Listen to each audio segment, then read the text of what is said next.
out.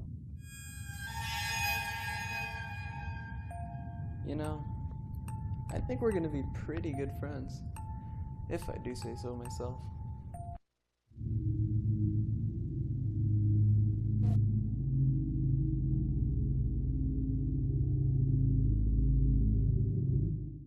Thank you for tuning in to today's weather. I'm Jesse Gonzalez, and let's kick this off with our national forecast for today. It looks like we have Iowa, Tennessee, and Arkansas with partly cloudy skies and scattered thunderstorms and temperatures ranging from the low to high 70s. Texas is looking at some warm temperatures with Dallas at 76 degrees with partly cloudy skies, 82 degrees in Corpus Christi and El Paso with thunderstorms in Corpus and sunny skies in El Paso. Our local 3-day forecast shows us nothing but thunderstorms for the next 2 days as well as today. Right now, we are at 73 degrees, but Friday and Saturday show warm temperatures from the mid-80s. Thank you very much for tuning into the weather. We'll catch you next time. Good morning, students. I'm glad you all are here. Remember, we have final exam.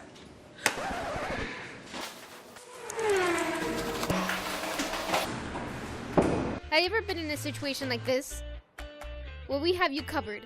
Introducing Listos, a new way to start your mornings and test. One spoonful of these bad boys will turn you into a mini version of Albert Einstein. Listos, get smarter today.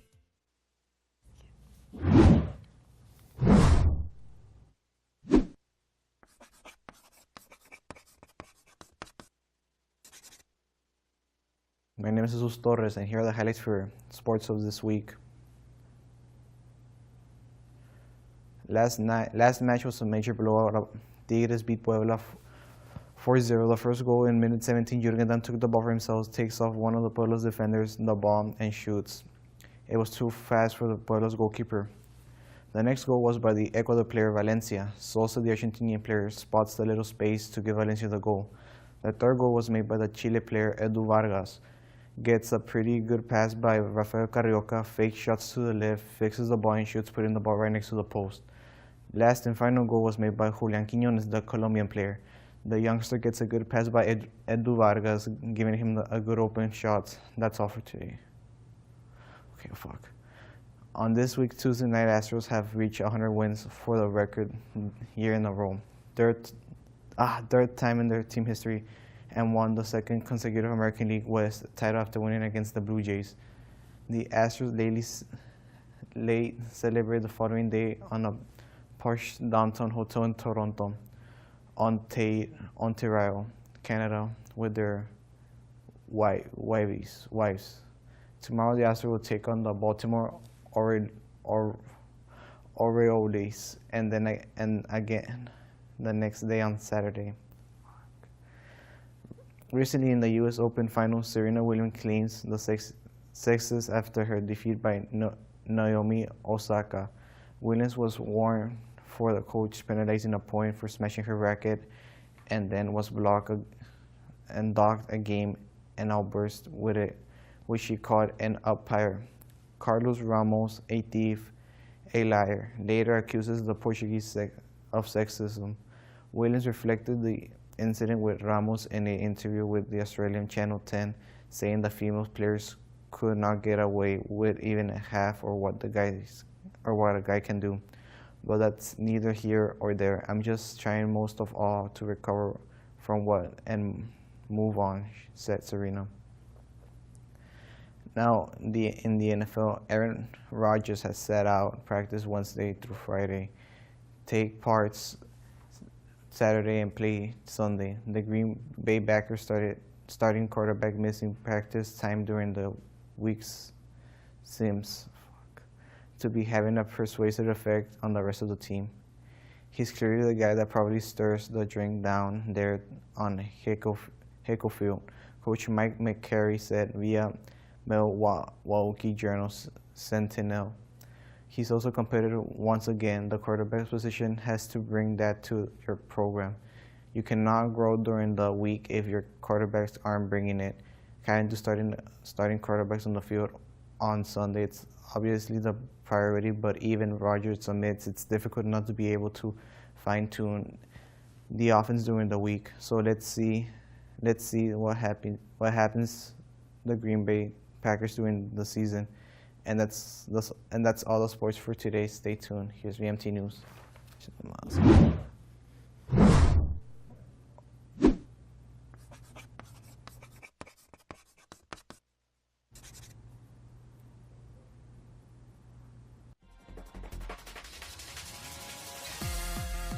Uh-oh. It appears our friend is late for an event.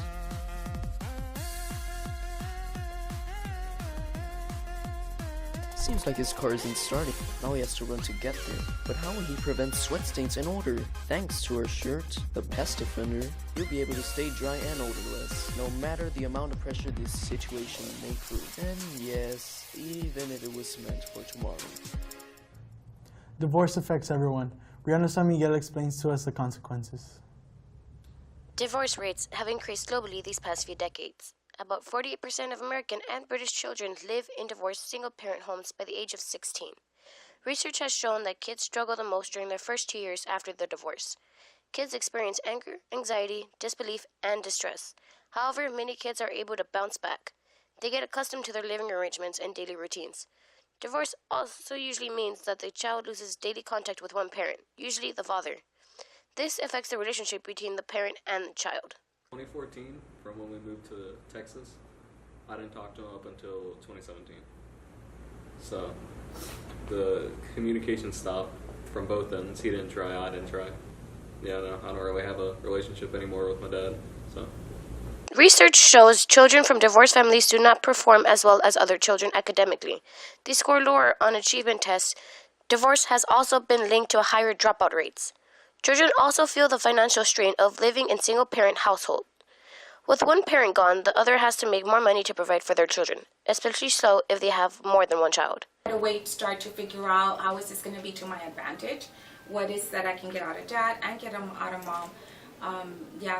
Since they're not going to be together. It also puts things into perspective that nothing is forever, and so sometimes it's better if parents are happier if they're not together, and they can then go on with their lives and do something else. Divorce also has an impact on the way a child might think towards life. They may have negative thoughts about dating and marriage. They might be more hesitant to trust other people in fear of their relationship not working out. They might be more hesitant to get married because of the fact that their parents got divorced. They might be afraid that their marriage will not last. It is normal for children to feel different emotions during divorce. However, if the emotions are too extreme, talk to a family counselor. Thank you for being with us. Have a great day and we'll see you next Thursday.